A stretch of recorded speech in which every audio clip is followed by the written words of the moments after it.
Hello, good morning guys. Ito yung flood control na pwede nyo gawin sa bahay nyo, sa mga pintuan, sa gate. Ganito lang ang mga estilo. Ito, 2 taon ko nang ginagamit ito eh. Okay pa rin. Basta gamitin lang ng maayos ang mga materyales. Ito yung mga materyales na ginagamit para dito. Ito yung mga materyales. 3/4 plyboard, local made. 1-inch angle bar. 1-inch flat bar. 2mm rubber gasket. Mabibili mo yan ng by meter. Silicone, ito yung pagdikit. Concrete hook. Bili mo yan sa Shopee. Aging 1/2 by 1. Masilya for wood. Toggle clamp. Nail D1. Para nail nyo yung yung aging dito. Tsaka pintura. Yun ang pinaka-last. Pintura.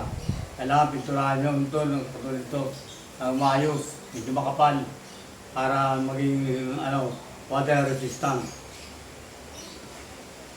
Ito pinalagay yung rubber,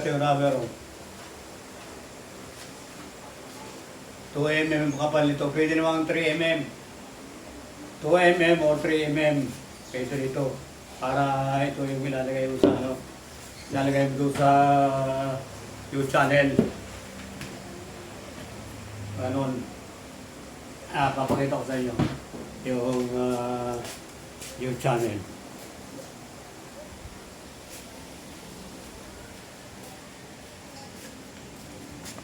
Yan yung YouTube channel na gagawin nyo. Yan. Ganyan. Diyan mo sasaksak yung plywood. Yan.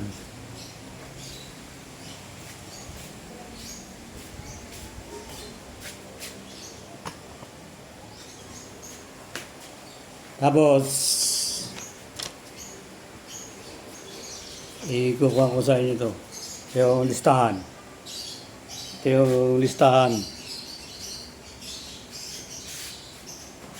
Dalawa.